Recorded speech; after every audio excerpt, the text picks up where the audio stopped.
खुले में मांस या अंडे की दुकान चलाना, ये भारत सरकार ने भी इसमें दिशा निर्देश जारी किए हुए हैं। इस चीज को कड़ाई से लागू करने के लिए हमने कैबिनेट में इसके संबंध में तैयारी करने के लिए कहा है। तो ध्वनि विस्तारक यंत्रों को तो अपनी तय समय सीमा के अंदर और जो उनकी मर्यादा उसमें उनको अपनी उपयोग करना चाहिए। उस नाते से हम कोशिश करेंगे कि ये बगैर परमिशन कोई चला, इसको हम पसंद नहीं करेंगे। शपथ लेने के साथ ही सीएम डॉक्टर मोहन यादव का एक्शन शुरू हुआ। साथ ही शुरू हुआ सियासत का नया चैप्टर। मुख्यमंत्री ने शपथ लेते ही लॉ एंड ऑर्डर को लेकर बड़े फैसले लिए। उच्च शिक्षा मंत्री रह चुके सीएम के अनुभव का असर पहले निर्णय में साफ झलका। अगली सुबह मुखिया ने अधिकारियों की बैठक ली, यानी 24 घंटे के भीतर ही सीएम ने बता दिया कि सरकार किस अंदाज में काम करने वाली है। बीजेपी नेताओं ने इसका स्वागत किया तो कांग्रेस को यह अंदाज हजम नहीं हुआ। ये मध्य प्रदेश सरकार का स्वागत योग कदम है। जहाँ देखो चौराहे पर जहाँ जिसकी मर्जी हो, मंदिर है, हनुमान जी का मंदिर, शंकर जी का मंदिर, दुर्गा जी का मंदिर, महावीर स्वामी जी का मंदिर, या जहाँ देखो जहाँ जिसकी मर्जी आती है उठाए ठेले लगा दिए। सब्जी भाजी की तरह जो ओपन मास बेचने की जो धंधा कर रखे थे, उस पर सरकार ने जो सख्त निर्णय लिया है, हम मोहन यादव जी की कैबिनेट को और उनको बहुत बधाई देते हैं। स्वागत योग कदम है।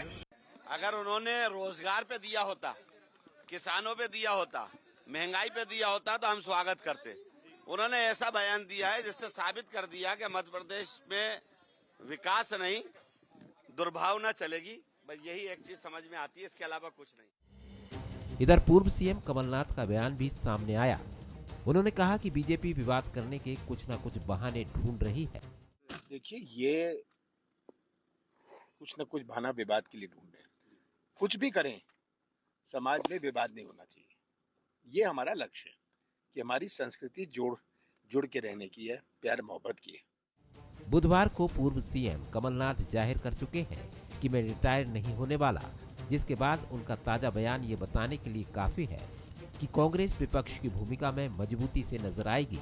वहीं मोहन यादव की पहली बैठक के बाद लिए गए फैसलों के मायने निकाले जाएंगे, जिसे सरकार के तेवर और काम करने की स्टाइल से जोड़कर देखा जा रहा है। इधर कांग्रेस फिर से विपक्ष की भूमिका में खुद को और मजबूत करने की कवायद में नजर आएगी, जिससे प्रदेश में सियासत के नए नए रंग देखने को मिल सकते हैं।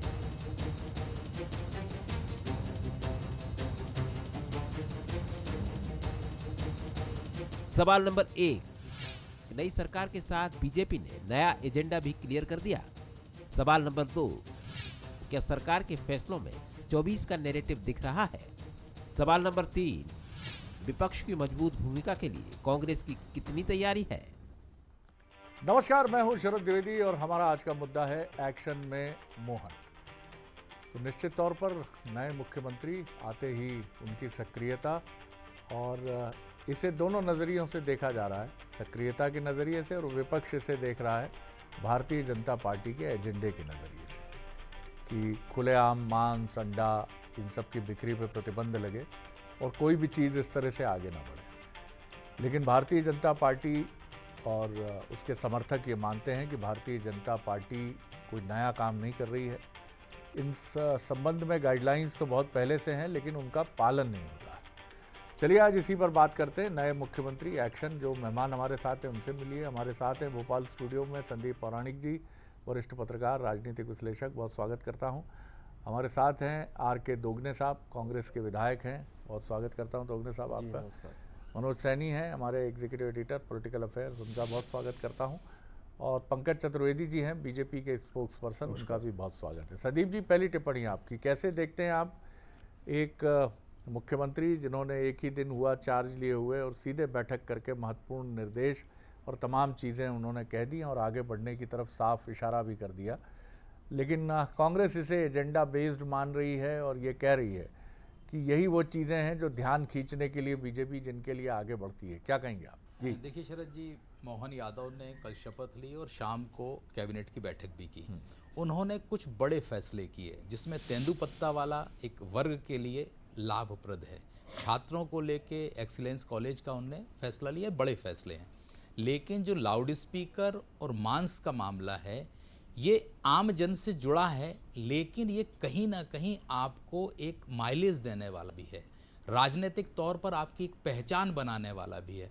मोहन यादव खुले तौर पर ऐसे राजनेता माने गए हैं जो हिंदुत्व की बात को लेकर बहुत आगे बढ़ते हैं, और उनकी जो राजनीति भी रही है, पृष्ठभूमि भी रही है, अखिल भारतीय विद्यार्थी परिषद और आरएसएस की रही है। तो इस फैसले को उस नज़रिए से विपक्ष देख रहा है। लेकिन ये तो हमारे यहाँ प्रावधान है ना कि आप ज़्यादा तेज लाउड स्पीकर नहीं बजाएंगे, आप कहीं भी मांस की दुकान नहीं लगाएंगे, ये प्रावधान है। और मुझे लगता है कि कहीं ना कहीं एक और संदेश गया है शरद जी इससे कि क्या शिवराज सरकार इन मामलों में पीछे रही है, पिछड़ती रही है, लेकिन मोहन यादव ने पहला जो स्टेप बढ़ाया है उससे कहीं ना कहीं जनता के बीच एक संदेश गया है कि वो सख्त नज़रिए से शासन चलाएंगे।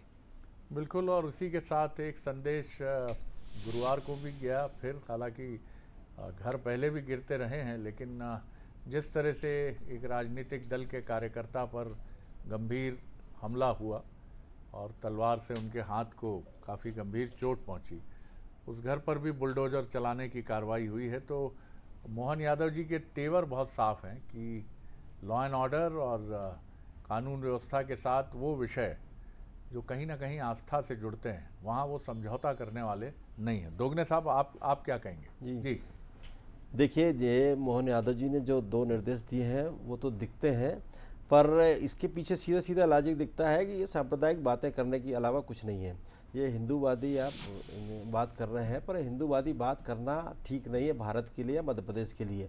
आप बताइए, ये तो पहले से संविधान में है कि आप खुले में मीट बेच नहीं सकते, आप खुले ये लाउड स्पीकर की आवाज़ ज़्यादा तेज़ चला नहीं सकते, पड़ोसी को परेशान नहीं कर सकते, ये संविधान में हमारा कहता है।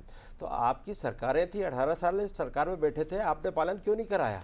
सरकार में शिवराज सिंह किसके मुख्यमंत्री थे? भाजपा के मुख्यमंत्री थे, वो पालन नहीं कराया। नए मुख्यमंत्री आया तो उन्होंने घोषणा कर दी। तो ये तो सिर्फ घोषणा है, इसके अलावा कुछ नहीं है। और इसमें सीधी सीधी सांप्रदायिकता की बू आ रही है कि ये दबाने की या चमकाने की कार्रवाई कर रहे हैं, इसके अलावा कुछ नहीं है। ये अगर रोजगार की बात करते हैं, किसानों के लिए बात करते हैं, किसानों को जो 2700 रुपये इन्होंने देने के लिए बोला था, मूल्य गेहूं के मूल्य का जो बोला था, वो अगर उसकी घोषणा करते हैं तो हम मानते हैं कि बहुत स्वागत योग्य इनका कदम है। पर अभी कुछ नहीं किया इन्होंने, सिर्फ चमकाने का काम कर रहे हैं। तो ये मुख्यमंत्री का ये काम नहीं होता है, या ये प्रदेश के मुखिया का ये काम नहीं होता है कि जनता को इस तरह से चमका है। आपको कार्रवाई करना, आपके पास संविधान है, आपके पास पुलिस व्यवस्था है, आपके पास प्रशासन है, आपके पास एसडीएम है, आप करवाइए ना कार्रवाई। कौन रोक रहा है? पहले भी किसी ने रोका, पर आपने कार्रवाई आज तक कराई नहीं है और सिर्फ घोषणा कर रहे हैं। तो ये सीधा सीधा इसका उद्देश्य जनता को चमकाना, परेशान करना है। ये नहीं होना चाहिए। मुख्यमंत्री को मुखिया होना चाहिए और मुखिया की तरह काम करना चाहिए।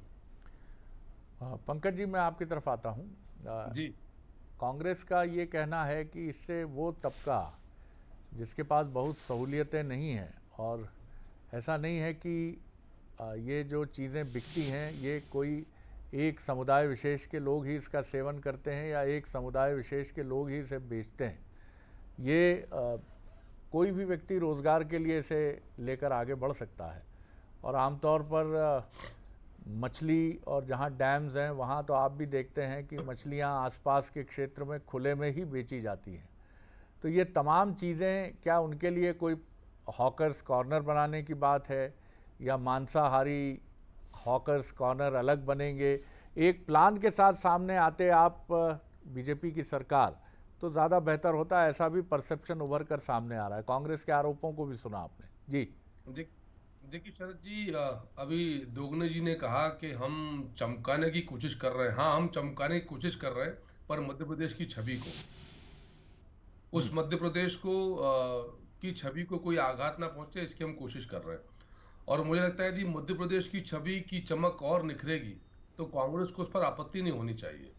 और पुराणे जी ने ठीक कहा कि हमने शुरुआत करी है हमारे संकल्प पत्र से कि तेंदुपत्ते का प्रति बोरा जो 3000 रुपये का रेट था उसको बढ़ाकर 4000 करें, उसके आदेश जारी कर दिए। हर जिले में प्रधानमंत्री एक्सेलेंस स्कूल कॉलेज की बात करी, शिक्षा की बात करी। और मुख्यमंत्री जी ने क्या करा, जब अधिकारियों से बैठक करी तो सारे विभाग प्रमुखों को भारतीय जनता पार्टी के संकल्प पत्र की प्रति दी। उनसे कहा कि भाई साहब इसको पढ़ लीजिए, ये भारतीय जनता पार्टी का संकल्प पत्र है, मोदी की गारंटी है, और इसके आधार पर 7 दिन में रोड मैप बना के दीजिए। कांग्रेस ने खुद ही कहा, दोगने जी ने, कि लाउड स्पीकर की बात करें या खुले में मांस मछली की बात करें, उसके नियम कानून प्रावधान है, सरकारें उसको लागू करती हैं। पर यदि प्रतिबद्धता के साथ इस बात का पालन सुनिश्चित करा जाए तो उसमें आपत्ति क्या है? क्या कांग्रेस पार्टी नियम कायदे कानून से ऊपर है? विधि और प्रावधान से ऊपर कांग्रेस पार्टी है? फिर इसमें धर्म विशेष, एक तो विशेष क्या है शरद जी, मैं समझ नहीं पाया। सारे धर्म समान है, सबका साथ, सबका विकास, सबका विश्वास, सबका प्रयास, ये भाव कांग्रेस में क्यों नहीं है? क्यों बांटना चाहती है? एक नई बात शुरू कर दी कि अल्पसंख्यक समुदाय को, अरे प्रभु, सबकी बात कर रहे हैं। धर्मस्थल, सारे धर्मस्थल की बात सरकार के आदेश में है। बहुत स्पष्ट है कि जो ऑडियो की डेसिबल लिमिट है, ध्वनि की प्रदूषण की सीमा है, वो सुनिश्चित है। सारे धर्मस्थल, चाहे वो मंदिर हो, मस्जिद हो, गुरुद्वारा हो, चर्च हो, जो स्थान हो, वहां सारे धर्मस्थल की बात करिए। तो किसी विशेष धर्म को टारगेट कैसे करने की बात हो गई? दुर्भावना की बात कैसे हो गई? कांग्रेस ही क्या चमकते हैं सर, इनके मन में जो इंफीरियरिटी कॉम्प्लेक्स हीन भावना है, ये काम करते हैं तुष्टीकरण का, तो फौरन चमकने लगते हैं। ये तो चमकते खुद हैं, दोष हमको लगाते हैं। अरे काम ऐसे क्यों करते हो भाई? हम सारे धर्मों की बात कर रहे हैं। यदि आप मान के चलिए शरद जी की, यदि क्या ठीक लगेगा कि खुले में मांस और मछली बिके? क्या वो स्वास्थ्य के लिए लाभदायक है? आपने जो कहा, सरकार निश्चित तौर पर उस प्लान के साथ है। मुख्यमंत्री जी ने स्पष्ट तौर पर आदेश में उल्लेखित कराया कि सारे धर्मगुरुओं से संवाद करेंगे, सारे धर्मगुरुओं से बात करेंगे, कोई धर्म विशेष की बात। मुझे दुख होता है कांग्रेस की सोच पर। ये झूठ कांग्रेस, लूट कांग्रेस, फूट कांग्रेस अभी अभी धुले लोकतंत्र के यज्ञ में, सफाई बढ़िया हुई है, उसके बाद समझ में नहीं आया, वही झूठे आरोप, वही तुष्टीकरण की राजनीति। अरे थोड़ा व्यापक दृष्टिकोण रखो भैया। सारे भारत के लोग एक से, सकल भारत एक, क्यों विभाजित करते हो धर्म के आधार पर? कब तक ये घटिया सस्ती राजनीति करोगे? स्थिति ये आ गई कि सूपड़ा साफ हो गया, गिने चुने बचे हैं। 101 सीटों पर हमारे 50% से ज्यादा वोट हैं। 50-60% विधायक चुनकर बचे इनके, उसके बाद बोलिए तैयार नहीं है। मुझे शर्म आना चाहिए। एक मुस्लिम विधायक कांग्रेस पार्टी का प्रवक्ता है। चतुर्वेदी जी, मुझे एक क्वेश्चन का जवाब दे दीजिए। चतुर्वेदी जी, एक क्वेश्चन का जवाब दे दीजिए। आपके शिवराज सिंह फेल है, मतलब इसका मतलब आप समझते हैं शिवराज सिंह ने कोई काम नहीं किया 18 साल में? शिवराज सिंह फेल है क्या? 18 साल से क्या कर रहे थे? आपकी सरकार क्या कर रही थी? आपकी सरकार ने क्यों नहीं प्रतिबंध लगाया अभी तक? अभी तक सरकार आप चला रहे थे, कांग्रेस नहीं चला रही थी सरकार आपकी थी। आपने प्रतिबंध क्यों नहीं लगाया है और अभी तक कार्रवाई क्यों नहीं की? और अब घोषणा करने की जरूरत क्या पड़ गई आपको? आप सिर्फ घोषणा कर रहे हैं, इसके अलावा कुछ नहीं है। आप अगर रोजगार की बात करते हो, व्यवस्था की बात करते हैं, आप डैम बनवा रहे हो, आप तालाब खुदवा रहे हो, आप मछली पालन में आगे बढ़ा रहे हो, और उनको बेचने की व्यवस्था तो करिए। पहले व्यवसाय बनाइए, इसके बाद ये बातें करेंगे तो ज्यादा अच्छा रहेगा।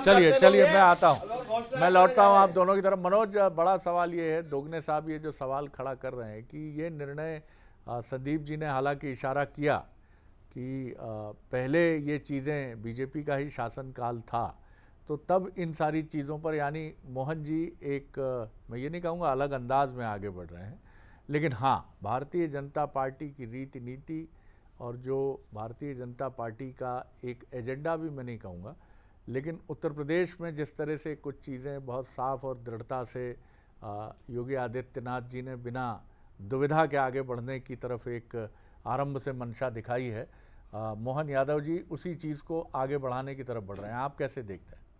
देखिए, बड़ी तेजी से भारतीय जनता पार्टी ने पीढ़ी परिवर्तन किया है और ये पहला ऐसा चुनाव है जिसमें नज़र भी आ रहा। आप बात राजस्थान की करिए, वो किस विचारधारा से आए, आप मध्य प्रदेश की करिए, वो किस विचारधारा से, आप छत्तीसगढ़ की करिए, वो किस विचारधारा से, उत्तर प्रदेश जिसका ये कहा जा रहा है कि योगी की राह पर क्या मोहन दिखाई दे रहे हैं, तो हाँ, ये कहा जा सकता है। लेकिन शरद जी, सबसे बड़ा जो अधिकार होता है लोकतंत्र में, वो जनता के पास होता है। इससे पहले जब योगी ने उसी तरह उसी लाइन पर आगे बढ़े, तो उसके बाद लोकतंत्र में जनता ने उनको ठीक समझा, शायद कि वो ठीक कर रहे थे और बड़ी अच्छे बहुमत के साथ वापस आ गए। तो भारतीय जनता पार्टी की जो मूल विचारधारा है, मुझे लगता है उस विचारधारा की तरफ भारतीय जनता पार्टी की जो नई पीढ़ी है वो बढ़ रही है। अब इसके पीछे बहुत सारी चीज़ें हो सकती है, किसी को बुरा लगेगा, किसी को स्वाभाविक तौर पर ये कहा जाएगा, उसको अलग अलग नज़रिया क्या है आपका देखने का।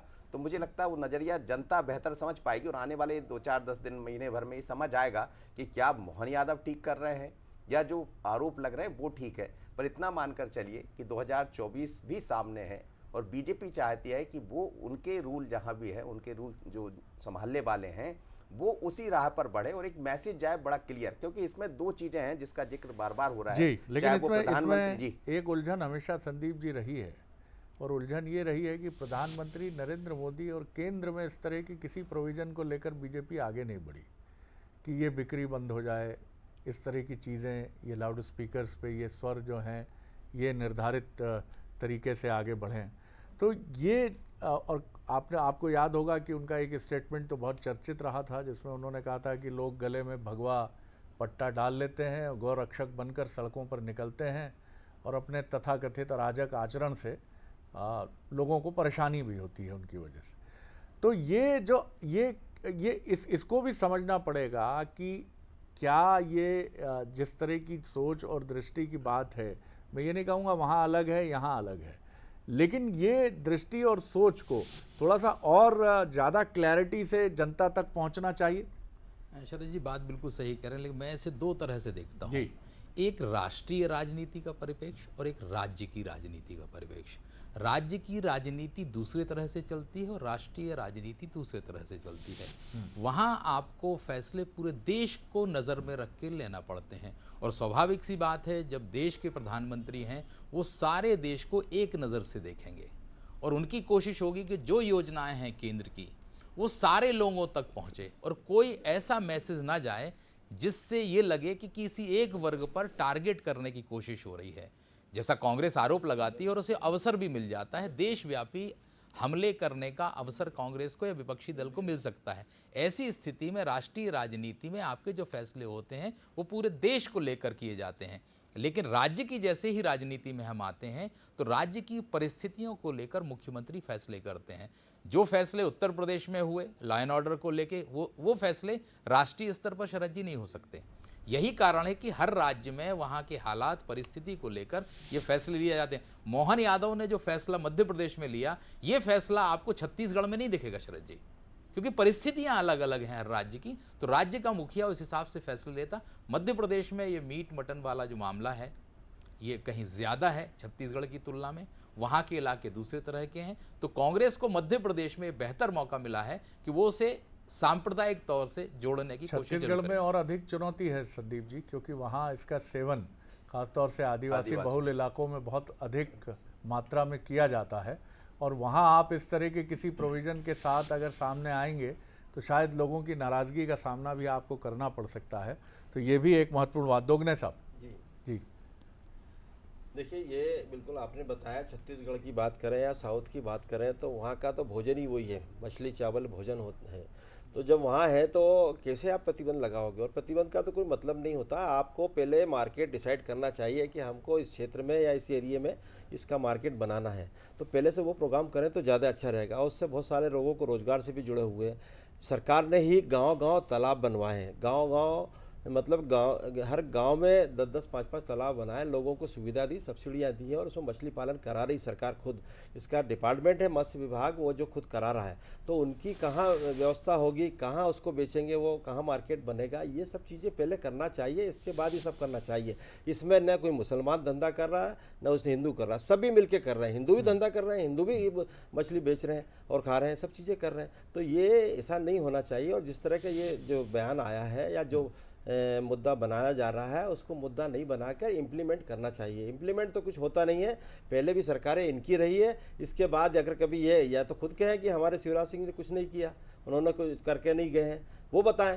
वो नहीं बता रहे हैं हमने ये कर दिया, नया कुछ नहीं है, नया करना है। तो आप क्या करेंगे? आप अगर जनता को तथाकथित रूप से राहत पहुंचाने की बात कर रहे हैं तो क्या आप विधायक दल की बैठक में इसे लेकर कोई प्रस्ताव पारित कर कुछ बात करेंगे मुख्यमंत्री जी से कि गरीबों का नुकसान ना हो, कहीं ऐसी स्थितियां नहीं हो? हाइजीन सुरक्षित करने के लिए मॉनिटरिंग बढ़ाई जा सकती है, सिविक बॉडीज़ की तरफ से या फूड इंस्पेक्टर की तरफ से रेगुलर निरीक्षण किए जा सकते हैं। लाउड स्पीकर तो सभी धर्मों के लिए है, वहाँ किसी के लिए कोई आपत्ति की बात नहीं है, वो सभी के लिए एप्लीकेबल फॉर ऑल हैं वो चीज़ें। तो आप भी क्या करेंगे, क्या किस तरह से करेंगे? बात सिर्फ जुबानी जमा खर्च तक तो दोगने जी सीमित ना रहे। जी बिल्कुल सही बात है, जुबानी जंग तक होना ही नहीं चाहिए। ये इम्प्लीमेंट अगर होता है, इम्प्लीमेंट होता नहीं है। घोषणाएं तो पहले भी हो चुकी है इस टाइप की, पर कभी हुई नहीं है।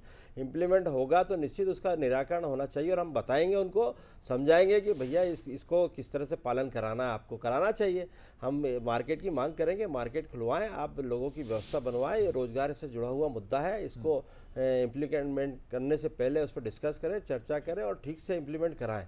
और बाज़ारों का बाज़ारें बनाए, बाज़ारों में जाकर वहाँ व्यवस्था बनाए तो ज़्यादा अच्छा रहेगा। उसके बाद इसका इम्प्लीमेंट हो तो ज़्यादा अच्छा। आप खुले में ऐसा लाइसेंस सरकार देती है, देखिए लाइसेंस देती है, ऐसा नहीं कि बगैर उसके कोई दुकान खोल लेता है, लाइसेंस देती है, वहाँ से कलेक्टर के यहाँ से लाइसेंस मिलता है, फूड विभाग से लाइसेंस मिलता है, तो लाइसेंस की शर्तें रहती है, तो शर्तें के अनुसार काम करे, ये पालन कराना सरकार की जवाबदारी बनती है। और सरकार चलिए मेरे पास पहले वक्त भी कम और है, अभी भी सरकार पंकज जी एक कंक्लूडिंग रिमार्क आपका नहीं है जी। देखिए शरद जी, मुझे बहुत आश्चर्य कि कांग्रेस इस विषय पर जबरन सांप्रदायिक राजनीति कर रही है। हमने सबकी बात करी। और दूसरा शरद जी, अव्यवस्था पर प्रतिबंध है, व्यवस्था में कोई बाधा नहीं है सर। जो चीज व्यवस्थित विधि सम्मत नियमानुसार उसमें रोक थोड़ी है सर, न किसी धर्म का विषय। पर यदि कुछ चीज अव्यवस्थित है, उस पर यदि प्रतिबंध लगाकर उसको व्यवस्थित करने की बात की जा रही है, तो कांग्रेस क्या व्यवस्था के खिलाफ है? ये सबसे बड़ा सवाल है। और मुझे फिर दुख है कि ये सांप्रदायिकता की बात कहां से आ गई सर? क्यों कांग्रेस हर चीज को तुष्टिकरण के चश्मे से देखती है? इनका नजरिया और जरिया दोनों तुष्टिकरण है सर, बहुत दुख का विषय। चलिए, लेकिन महत्वपूर्ण बात पंकज जी ये भी है कि एक नज़रिया जो सत्ताधारी दल है उसका भी बहुत साफ होना चाहिए। और मैं ये नहीं कह रहा हूँ कि साफ नहीं है, लेकिन ये क्लैरिटी पूरी तरह से जनता के सामने जानी चाहिए। फैसले छोटे हों या बड़े हों, ये बात बहुत साफ होनी चाहिए कि इस फैसले के पीछे मंशा ये है, जिससे हर व्यक्ति को ये लगे कि ये सरकार उसके लिए सोच रही है, उसकी चिंताओं से जुड़ रही है, उसके बारे में ये बहुत गंभीरता से सोचती है। क्योंकि चुनाव में बहुत सारे फैसले हो जाते हैं, बिजली बिल हाफ हो जाता है, पैसों की बहार हो जाती है, लॉलीपॉप की झड़ी लग जाती है, और समाज के अलग अलग वर्ग यही सोचते रह जाते हैं कि एक वर्ग का फ़ायदा हो गया, मेरा क्या हुआ, मुझे क्या मिला। एक समेकित विकास और समग्र विकास की अगर बात होती है तो हर वर्ग मुस्कुराता है और ये सोचता है कि ये सरकार सभी के लिए सोच रही है। ये एक बड़ा मुद्दा है। बहुत शुक्रिया आप सभी का, बने रहिए बंसल न्यूज़ पर। बहुत धन्यवाद। आगे देखिए मोर माटी मोर खबर, छत्तीसगढ़ का हमारा एक्सक्लूसिव बुलेटिन। नमस्कार।